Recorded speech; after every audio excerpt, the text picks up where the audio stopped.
delighted to still be involved and honored to be a part of this community and this literary festival in particular, because it means that I get to have conversations about novels that I love and authors that I respect, and we're going to have a wonderful conversation here today. As many of you know about the IAAC, it's a 23-year-old organization that focuses on artists of Indian heritage, focusing mainly on the performing arts and the visual arts and the literary arts. So that's what we're here today. So I want to briefly introduce our authors, then they'll read briefly from their novels, and then we'll have a conversation about them. So just here to my right is Maulik. Maulik Pancholy is an award-winning actor, author, and activist. He is best known for the character Jonathan on NBC's hit show 30 Rock. He has many TV and Broadway accolades to his name and is now also an acclaimed author. His first novel, The Best at It, was a 2020 Stonewall Honor Book. The novel we'll discuss today, Nikhil Out Loud, was a Lambda Literary Award winner as well as a Kirkus Best Book. In Maulik's life as an activist, he served on President Obama's Advisory Commission on Asian American and Pacific Islanders, and he was is a co-founder of the anti-bullying organization Act to Change. Shastri Akella. His debut novel is The Sea Elephants, and it has been published by Flatiron in the United States and Penguin in India. He has been a writing resident at the Fine Arts Work Center and at the Oak Springs Garden Foundation. His work has been published in many magazines, including Guernica and Electric Lit. He has an MFA in creative writing and a PhD in comparative literature from the University of Massachusetts at Amherst. So I'm based at Amherst College and he was at UMass Amherst, so we were neighbors for many years. It's a nice coincidence. And he's now an assistant professor of creative writing at Michigan State. So he's joining us today from you went to Miami in between, but from the Midwest. So I think we'll just start with a couple of minutes of reading so you can get a flavor for the books, and the authors will maybe tell you a little bit about the book or anything that you need to know to understand the excerpt. So Maulik, why don't we start with you? Sure. Hi. Are you on book tour? Is that why you were in Miami? Amazing. I just want to say that's one of the most exhausting things I've ever done is book tour, so the fact that you're here is incredible. Thank you for that introduction. It was so nice. So my Nikhil Out Loud is, I'll try to keep this brief. When my first novel came out, The Best at It, I went on book tour. And part of doing a middle grade novel, a book for young readers, is you actually visit middle schools on the book tour. And I went to a school in Ohio that had 700 kids in the audience. It was the entire middle school. I had this amazing school visit. It was, wow, that fast. We lost one. It was this amazing school visit, and my first novel was about a gay Indian American kid, and the school visit couldn't have gone better. It was so emotional and moving, and the kids were hilarious. And 3 days later, a group of parents got angry that an openly gay author had come to their kid's school, and they shut down school assemblies, and they pulled my books off of the bookshelves. Wow. And The Best at It, my first book, has now been banned in many parts of the country. Congratulations. Thank you. Yeah. Although I used to sort of think that was a point of pride. People know about it, but I'm also it's very distressing, what's happening, of course. But these kids from this school started reaching out to me on social media and asking what they could do to make things better. And this was back in 2019, before we were really talking about book bans in the sort of they weren't the forefront of the conversation. So I didn't know what to do. I didn't know how to talk to 11-year-olds or 12-year-olds about what to do. This is all a long setup for Nikhil Out Loud was written in response to that. Because when I went to that school, I do voices on a cartoon called Phineas and Ferb. I play Baljeet on Phineas and Ferb, and a lot of these kids felt like I had a platform, and they were looking at me to say something. And I wanted these kids to know that they have a platform too. So Nikhil Out Loud is about a 13-year-old Indian American boy who happens to be gay. He's the star voice on a hit animated series called Raj Reddy in Outer Space. Every week he gets to play Raj and go to outer space, and he loves disappearing into I'm just losing people like flies. They're just going. He gets to disappear into these outer space worlds, but he's not as comfortable being himself in the real world, and he has to learn to use his own voice to stand up for what he believes in. So the section I'm going to read is Nikhil and his friends are in a school musical. I know theater is a big part of your book as well. They're in a school musical. A mom from the community is protesting Nikhil being the lead in the school musical because he's openly gay. And this protest is going to happen in the school parking lot, and the kids are trying to figure out what they can do with their musical to make a statement back at this mom.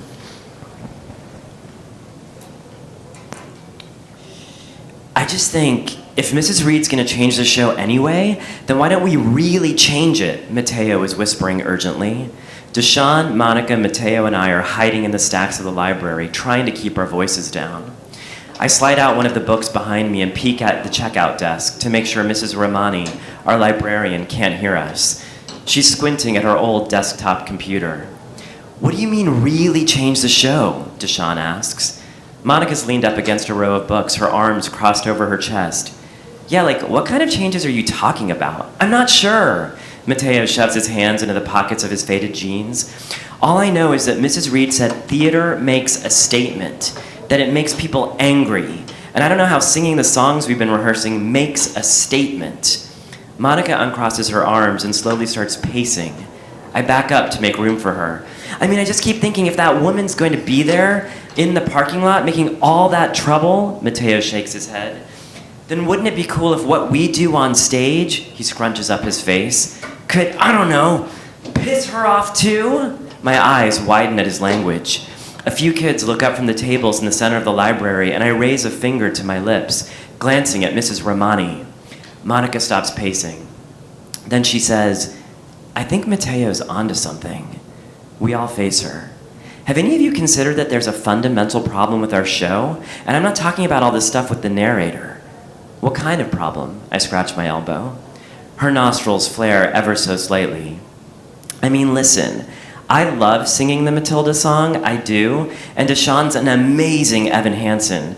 But doesn't it bother you that none of these characters look like us? What do you mean by that? Deshawn squeezes his brows together. I mean, Monica throws a hand up, Matilda's not Korean. Evan isn't black. Oh, Deshawn sighs. Right, I know where you're going with this, but here's the thing. Maybe Evan wasn't black originally, but he's black when I sing him, and black actors have played him on Broadway, which is really important. Frustration is written on Monica's face. I know. I guess what I mean is, why do we always have to change the characters to fit us? Why can't we ever play characters who were written Korean in the first place, you know, or black, or Mexican, or... She looks at me. I mean, that's one of the things that was so cool about you playing Raj Reddy. I hold her gaze, remembering how I felt knowing that someone had written a cartoon with a lead Indian role. Deshawn shakes his head. Well, there aren't that many musicals about Korean kids, or black kids. I mean, there are some, but a lot of them aren't great for, you know, middle school. I was thinking of The Color Purple when I wrote that. He looks at her.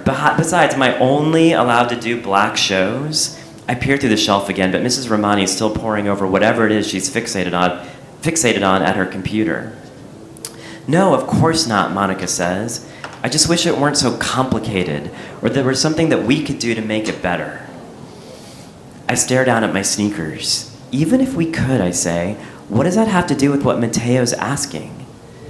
Because I think what Mateo's trying to say, she goes to stand by him, is if this woman is protesting us, then maybe a way to make a statement would be if our show had more of us in it. A grin spreads across Mateo's face. Thank you, Mon. That's exactly what I was trying to say. You just said it better. The four of us chuckle quietly. Then Deshawn runs his finger along the spine of the book next to him. Let's say we do try to do this. Where would we even find songs about our own experiences? Monica looks off to the side. I don't know. Maybe if no one else is writing them, we just have to write them ourselves. So that's just a little example.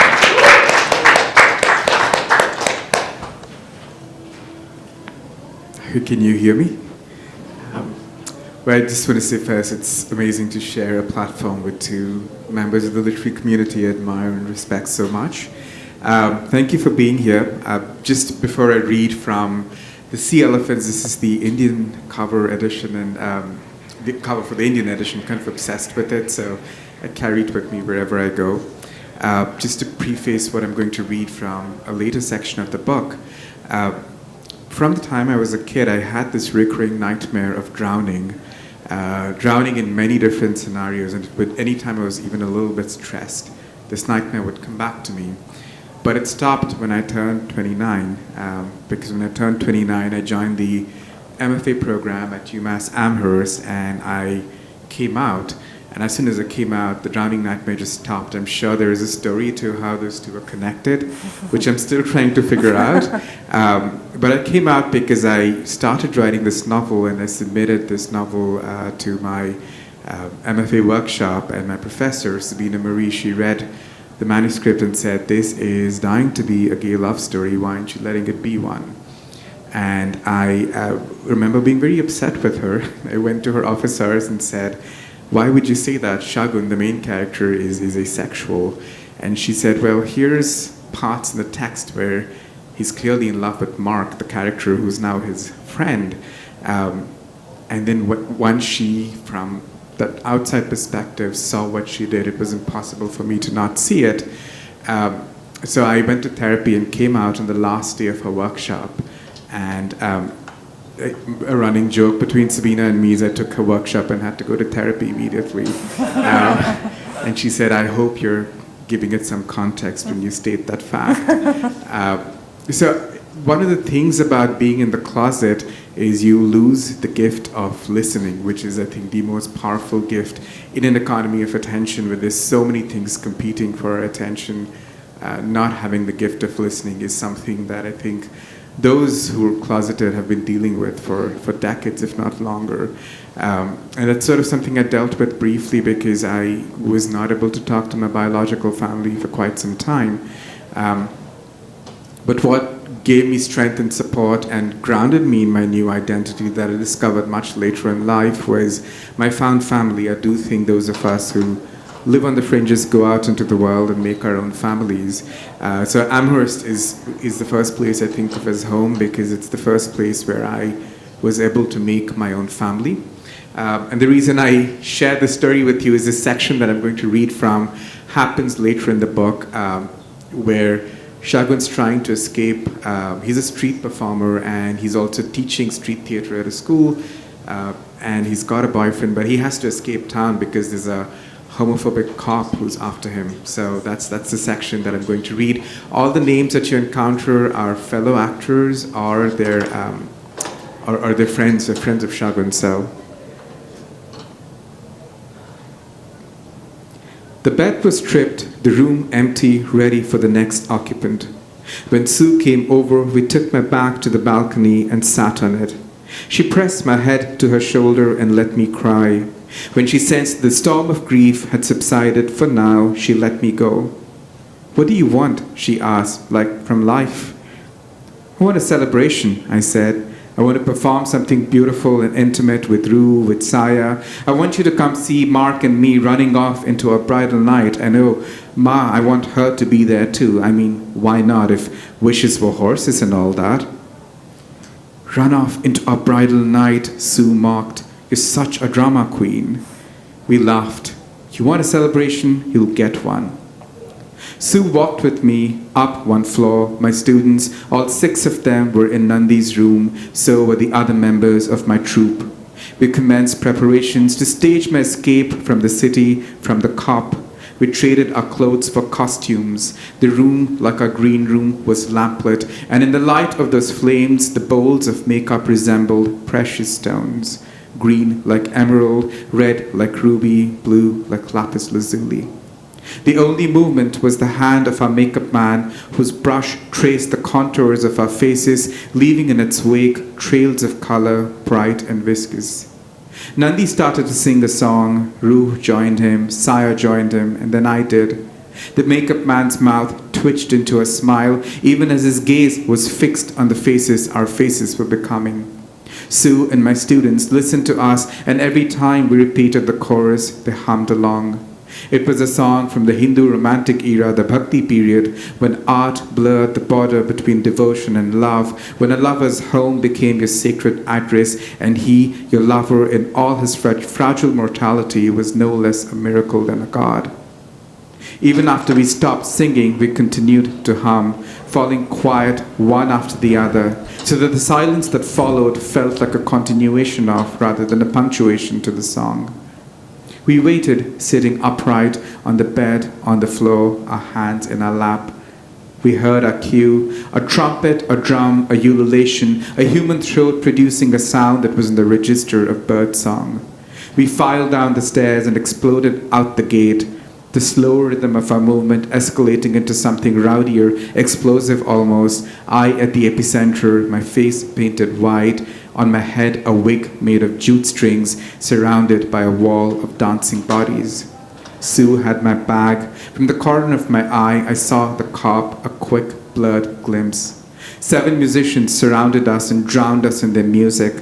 In tandem, they blew the trumpets and struck the goatskin heads of their drums. We started to move like one body teeming with multiple heads and limbs. We left the alleyway behind and entered the school's main street. Then out we went, leaving the campus behind and onto Market Street. Along the way, people joined us, college students, shoppers with bags of produce, couples out on evening walks. The junta surrounded the musicians who surrounded us as we moved along. 3 winding streets later, we saw a parked minivan at one corner. The goodbyes began as we continued to move, as the musicians sustained the music at its crescendo, as strangers danced all around us. As I left the town where I met and lost the man I loved. I twirled in a circle from Nandi to Ru to Saya to Sue. I gave them each a hug, pressed their bodies to mine, pressed my head to their necks, their shoulders. 3 rounds, 3 hugs for each of these humans whom I loved and who by some crazy miracle had chosen to love me in return. The shoulder of my costume was smudged with their makeup. We slowed but didn't stop as our bodies surrounded the minivan, pushed against it, causing it to jolt back and forth. The driver slid open the back door, leaned his upper body out, and waved his fist at us. Sue slid my bag into the van. I crouched amid oppressive bodies and entered the van through the same open door. Nandi and Ru towered over the rest and pretended to argue with the driver.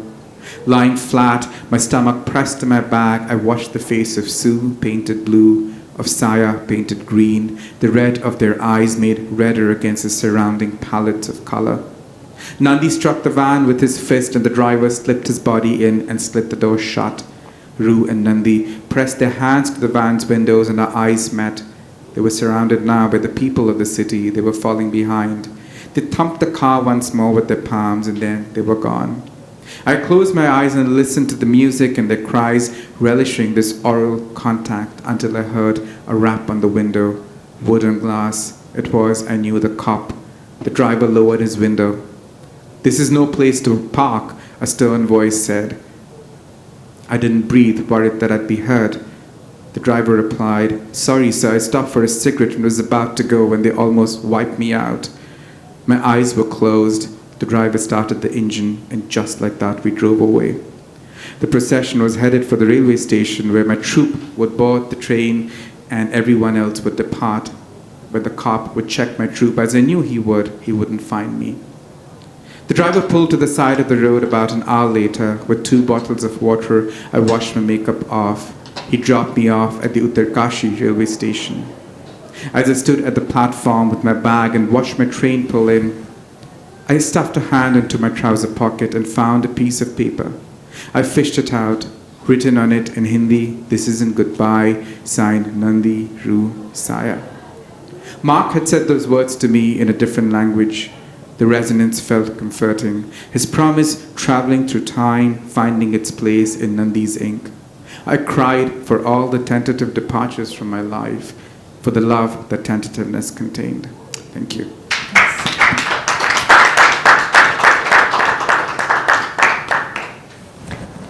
Thank you both for sharing those evocative passages.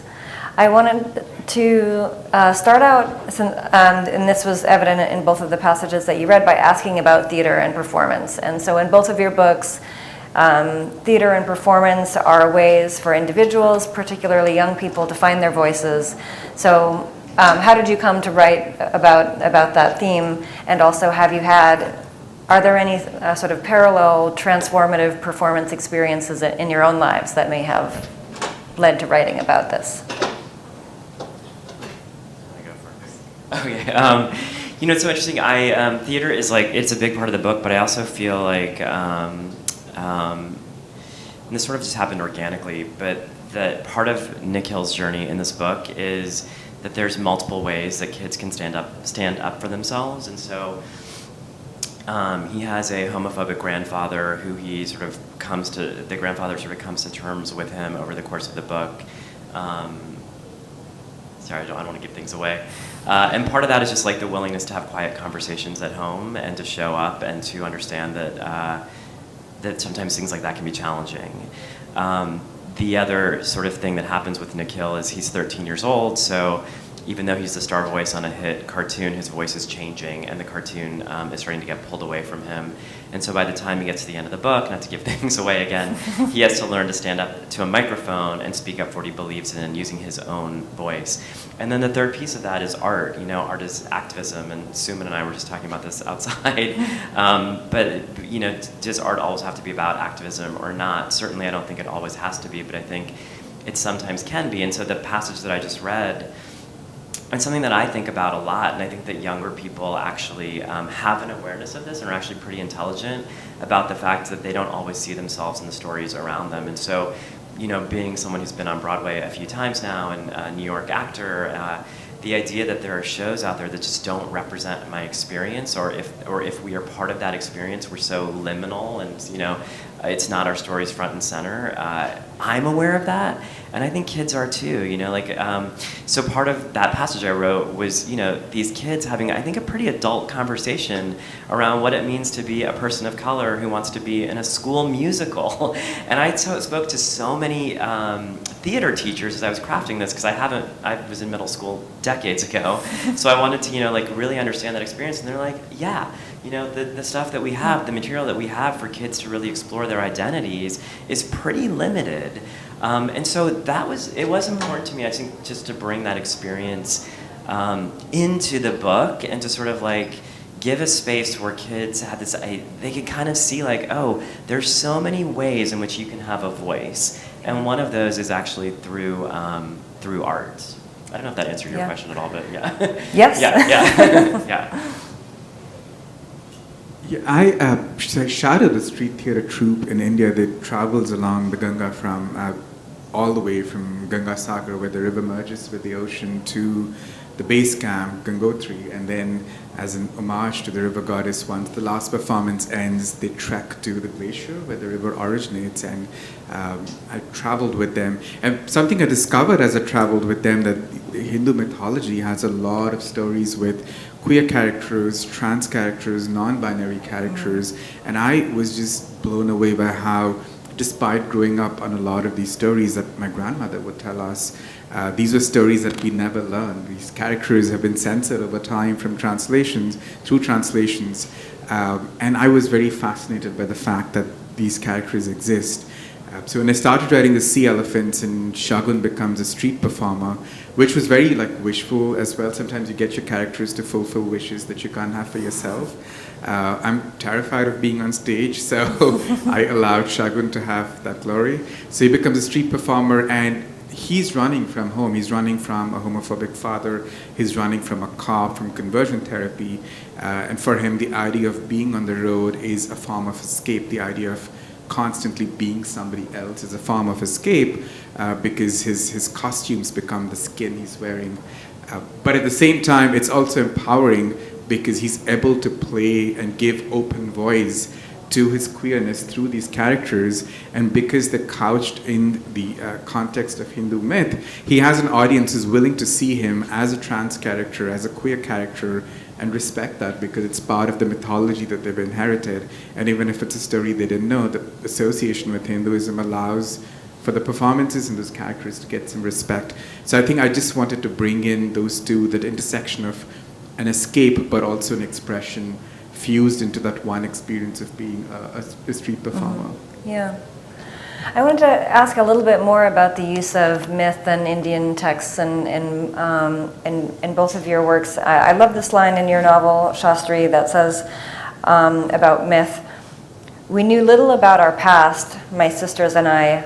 Maybe that's why we loved ancient myths.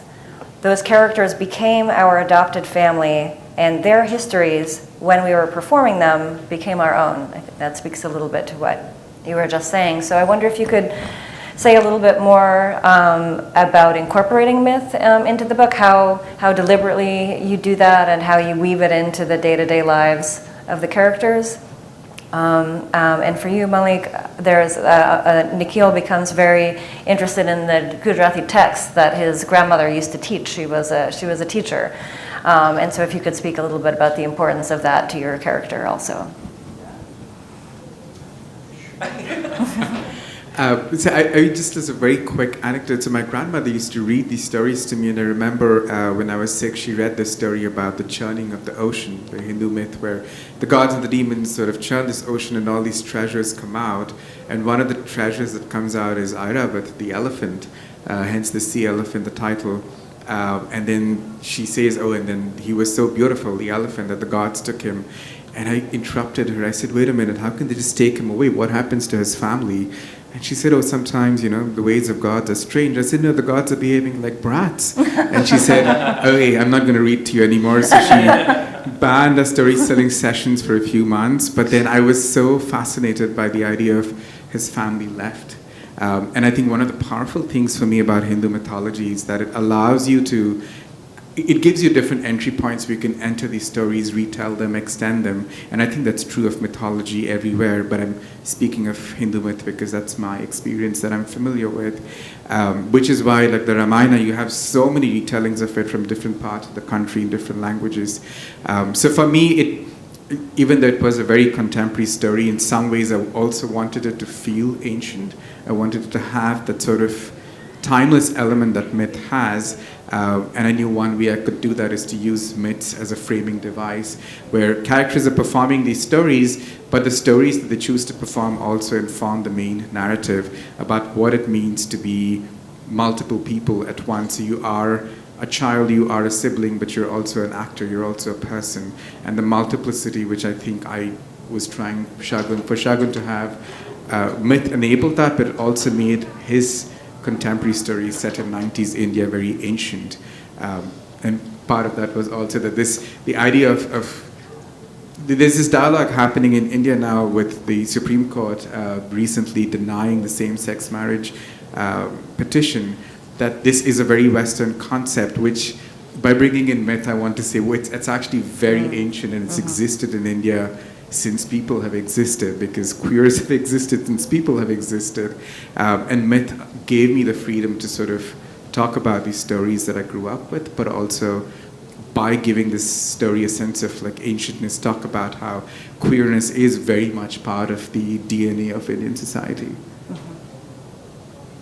I don't really know what else to say after that. I want to also like capitalize on something that you said just in your previous response about like performance being a way to escape, but also to like reveal. I think I'm putting words in your mouth, but before I lose that train of thought, because as an actor, as a younger actor, I thought performance was a way to disappear. Like, I was not comfortable in my skin. I thought I could, like, if I could just be an actor, I could live in all these other people's lives. And by the way, all the other people's lives that I was seeing around me, like in books and TV shows, were people who did not look like me. They were straight, white, like surfer boys, like Top Gun, like I was like, I'm gonna be Tom Cruise, As an older actor, I think of like the opportunity to perform as a way to bring my entire humanity to a performance.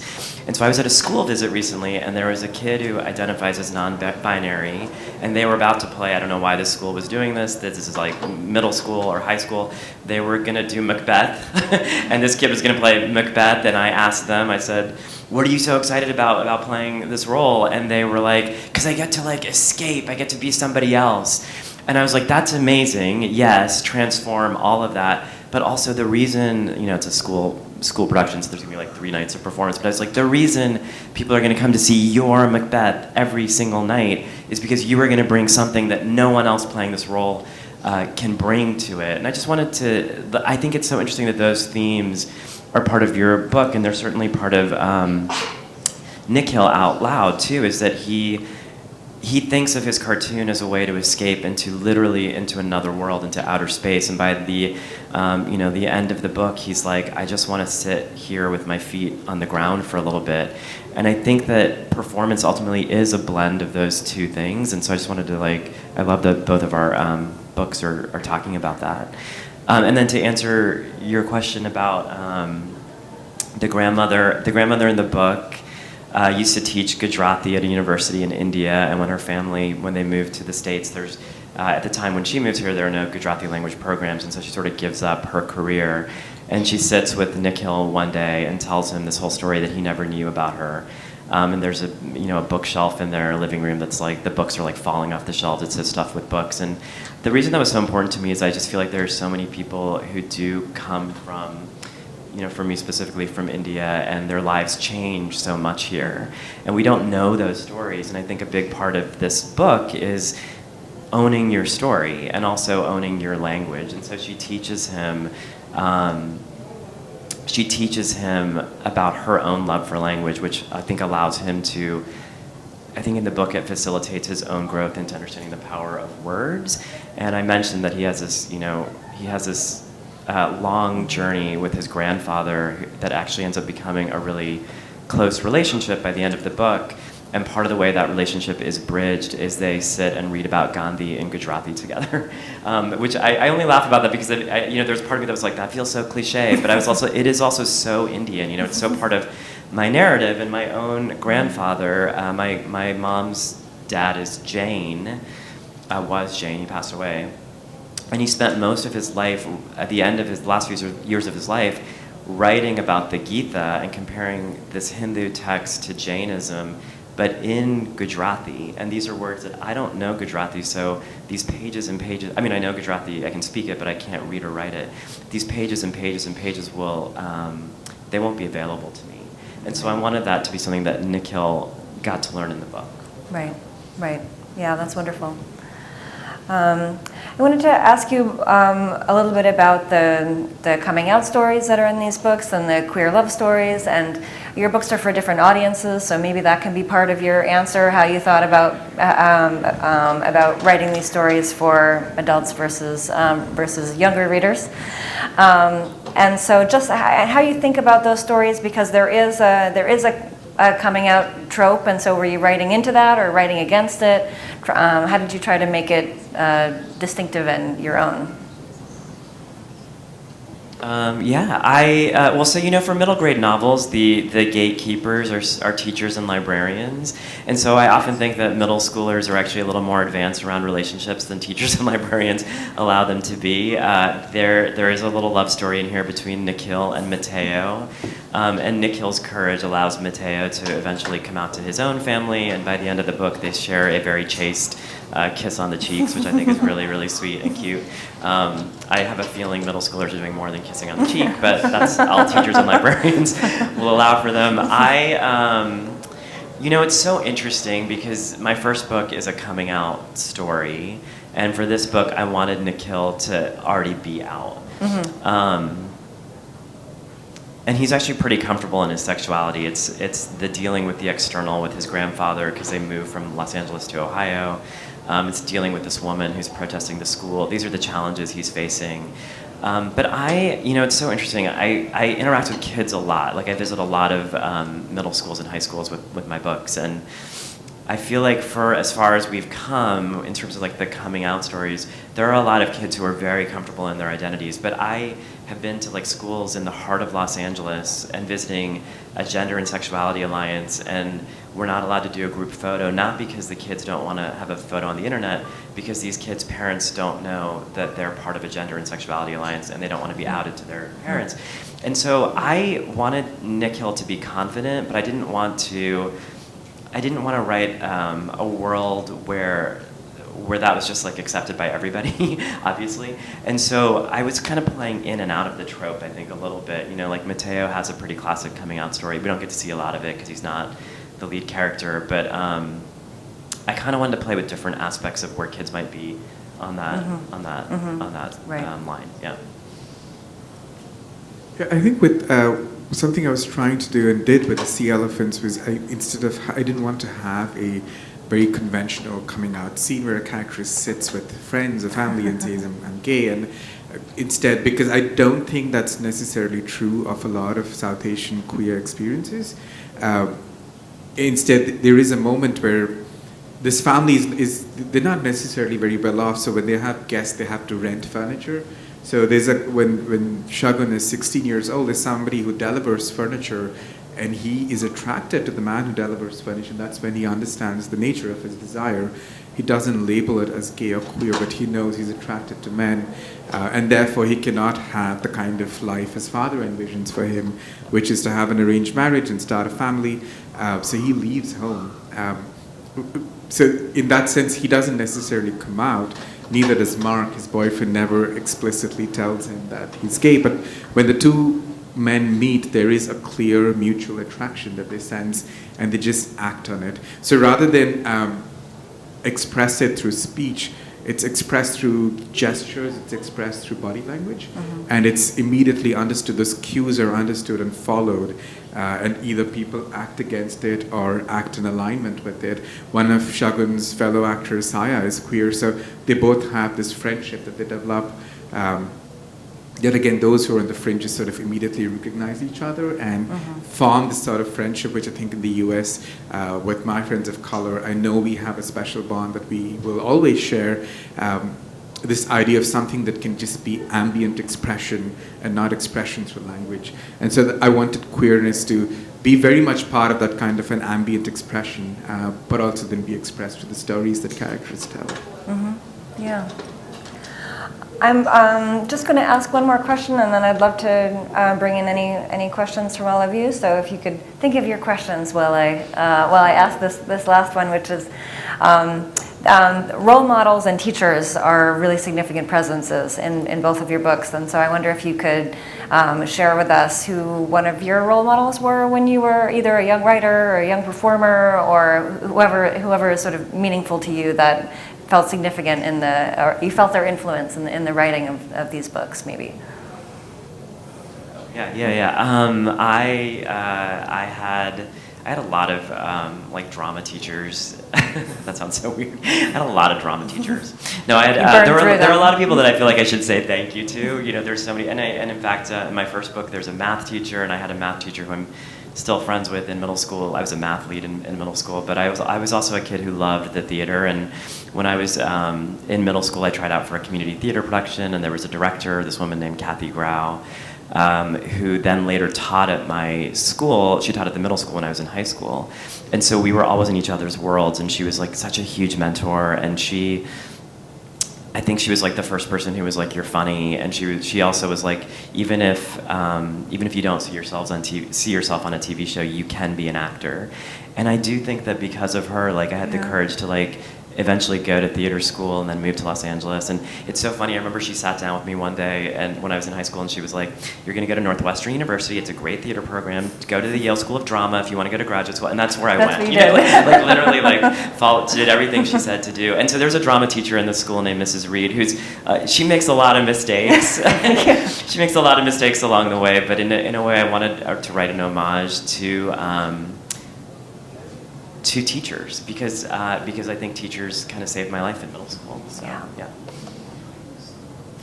I think with the writing of the book, one of my biggest teachers was a novel, which is Arundhati Roy's God of Small Things. It's I don't know if I'll ever love another novel as much as I've loved that book. The writers can be very obsessive, and I am. So I read that book every year for my birthday. So I've read it 16 times so far, and I want to keep that ritual for the next many years, because it's the way she sort of embodies the perspective of Esther and Rahel, the kids in the book, is just so incredible. She creates her own language almost, right, for these kids.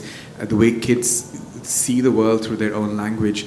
There is so much that happens in that book that's awful, related to caste violence, related to post-colonial violence, and yet because there is this perspective of the kid, it's told through the eyes of such wonder and such joy that I just was amazed that a book could pull that off. There's that moment in the book where the kids come across the word cufflinks, and they say, oh, cufflinks is equal to cuff plus links. It was the first word in an otherwise nonsensical language that made complete sense to them. So I think that kind of perspective, being able to see the world through a child's lens, informed this book, in that it was, when you come out, suddenly everything around you feels different. When you realize that you are not of the crowd, that you are somebody whose desire will always be under scrutiny. You realize that about yourself. The way you see the world, the way you enter spaces changes, until you sort of, that identity becomes a part of your fabric, of your personality. And so even though Shagun's a little older than those characters in Arundhati Roy's book, because he comes out at 16, 17, and then when he leaves home and escapes, he's on the road, which is a completely new experience for him. So he has to constantly reinvent himself and again see the world through the inexperience, but also the innocence and wonder of childhood brings. So her book was, I think, I've never met her in person. I'm sure I'd pass out if I did, because of how much I love her book.